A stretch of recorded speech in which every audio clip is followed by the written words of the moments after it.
bienvenue sur la chaîne Les Chroniques Comics. Donc pour commencer dans cette première vidéo, nous allons parler de bien sûr Captain America Civil War qui sort demain en France. Nous allons faire une petite comparaison entre la version comics et la version cinéma du comics et du film Civil War. Donc pour ce fait, nous allons nous appuyer sur des faits sans spoiler, des choses qui ont déjà été dites dans les bandes annonces et dans les comics bien entendu. Nous allons parler de l'histoire même, c'est-à-dire ici la loi du recensement est faite pour obliger les super-héros à dévoiler leur identité et avoir un contrôle absolu sur eux. Alors que dans la version cinéma, il sera extrêmement compliqué de faire pareil que dans le comics, puisque le public, le peuple, New York ou le monde, connaît déjà pratiquement les identités de tous les héros Marvel, excepté les nouveaux. Black Panther on ne sait pas encore, mais et Spider-Man aussi. Ce sont les deux seuls enjeux qui pourraient nous permettre d'avoir aussi cela. Mais sinon, cet enjeu majeur qui est dans Civil War dans les comics n'est pas celui qui est dans le cinéma. On peut commencer à parler des personnages en eux-mêmes. On va commencer avec le personnage de Tony Stark, alias Iron Man. Dans les comics, dans Civil War exactement, il est extrêmement différent que dans les autres comics.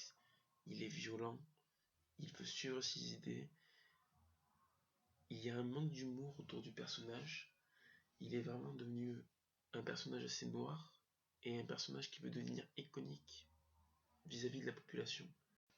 Alors que dans la version cinéma, Robert Downey Jr., acteur qui joue brillamment Iron Man depuis de nombreux films, on ne voit pas le personnage du cinéma jouer les mêmes enjeux que dans le comic Civil War. Même si dans les bandes annonces, on voit quelques graines d'un personnage différent qui est émotionnellement pris dans ce conflit. Donc pour moi, il reste une très grande part de mystère derrière le personnage d'Iron Man, de Tony Stark, parce qu'on ne sait pas du tout comment il va réagir aux événements. Est-ce qu'il va aller au bout de ses idées, ou à un moment tomber ses idées, on ne sait pas. On ne voit pas le personnage rester tel qu'il est depuis le début de la saga. Bref, passons à notre personnage, le deuxième, le plus important du film, celui qui a le nom collé à Civil War. Il s'agit bien de Captain America. Alors Captain America, Steve Rogers, joué par Chris Evans, à lui, on dirait de très grandes ressemblances avec le personnage des comics. On voit dans les bandes annonces, au cinéma bien entendu, qu'il est très accroché à ses idéaux, comme dans les comics. Et c'est de ce fait que la guerre civile se fait, parce que sinon, ils auraient un point d'entente et pourraient éviter cette guerre. Mais dans le comics, Captain America dit que cette loi du recensement, ou la loi de Sokovie dans le film, n'est pas une bonne chose, est une atteinte aux libertés pour les personnes de la communauté super-héroïque. Chacun ses idées, chacun son camp, mais en tout cas, le personnage de Captain America ressemble dans les bandes annonces et dans les films à être une très bonne adaptation du personnage dans le comic Civil War. Donc on va pas traiter personnage un par un, on va faire les différences les plus flagrantes entre le comics et la version cinéma. Donc on va parler du personnage qui fait son retour à la maison, comme on dit, Spider-Man bien entendu. Dans le comic, Spider-Man est quand même assez âgé, ça fait quand même, je pense, sans me dire de bêtises, 8 ou 9 ans qu'il doit être Spider-Man, donc il a 24-25 ans, et a une femme, Mary-Jane, et a toujours sur sa responsabilité Tante May. Dans le film, la seule chose que nous savons, c'est l'âge du héros, qu'ils ont teasé une actrice pour Tante May, mais le reste on sait rien. Donc déjà, l'âge de l'acteur nous donne un héros très jeune, qui est Spider-Man depuis pas très très longtemps, et donc un personnage un peu immature et surtout adolescent. Donc déjà, le parallèle des deux personnages, le rôle du personnage ne sera pas le même. Donc voilà. Donc on en a fini avec les personnages, de ce que nous savons sur les bandes annonces par rapport aux bandes annonces. Donc maintenant, parlons des différents camps. La team Iron Man, la team Captain America. On s'aperçoit que la version comics et la version cinéma par rapport aux bandes annonces nous donnent des camps différents. On va parler des personnages assez rapidement. Donc le premier personnage qui change de camp par rapport aux comics et au cinéma, on peut parler de la Vision. La Vision qui est du côté d'Iron Man, version cinéma pour ce que l'on peut voir, alors que dans la version comics, il est du côté de Captain America. Pourquoi? On ne sait pas, c'est juste une impression, tant dans le film il change de camp, on ne peut pas savoir. Le deuxième personnage a changé de camp par rapport à la version comics cinéma, c'est Ant-Man. Mais pas le Ant-Man de Scott Lang, je m'explique. Il y a eu plusieurs Ant-Man, Hank Pym, et bien entendu, Scott Lang. Donc dans la version cinéma, ce sera Scott Lang. Dans la version de comics, Hank Pym est du côté d'Iron Man. Et il l'aide même à construire sa super prison. Voilà.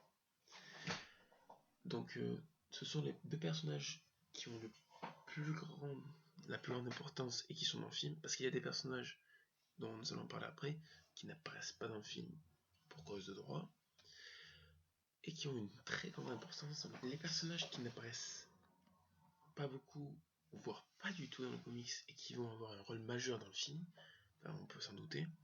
Donc il y a War Machine, qui n'apparaît alors dans aucune ligne du comics, comme la Veuve Noire, et Hawkeye qui a un rôle, mais vraiment très secondaire, qui pourrait peut-être être un peu comme celui dans le comics. Alors les personnages aussi qui ont une grande importance dans le récit Civil War comics, qui sont carrément pas dans la version cinéma.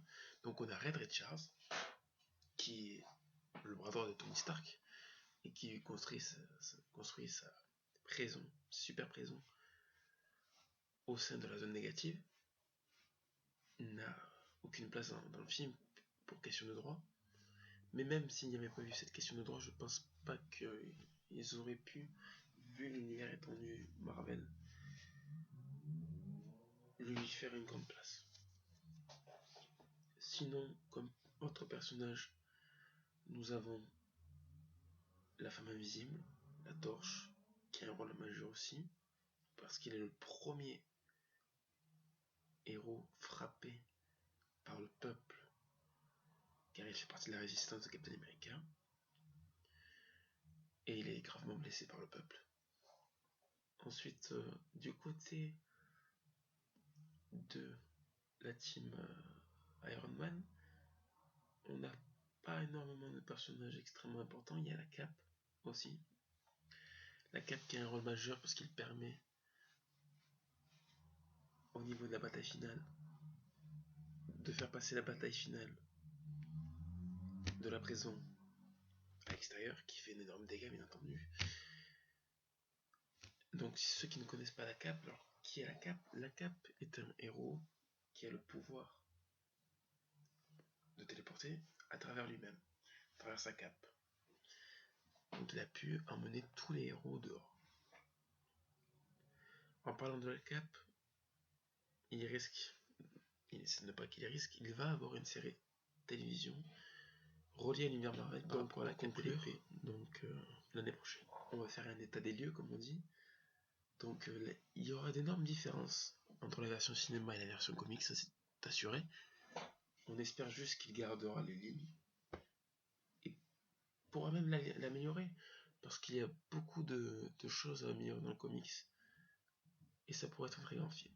Donc ceci étant dit, je vous laisse pour une prochaine vidéo qui sera la critique de Captain America, ce film, qui sortira la semaine prochaine. Donc allez le voir. Je vous dis à bientôt, abonnez-vous, et si cette vidéo vous a plu, laissez un petit pouce bleu. Et ciao.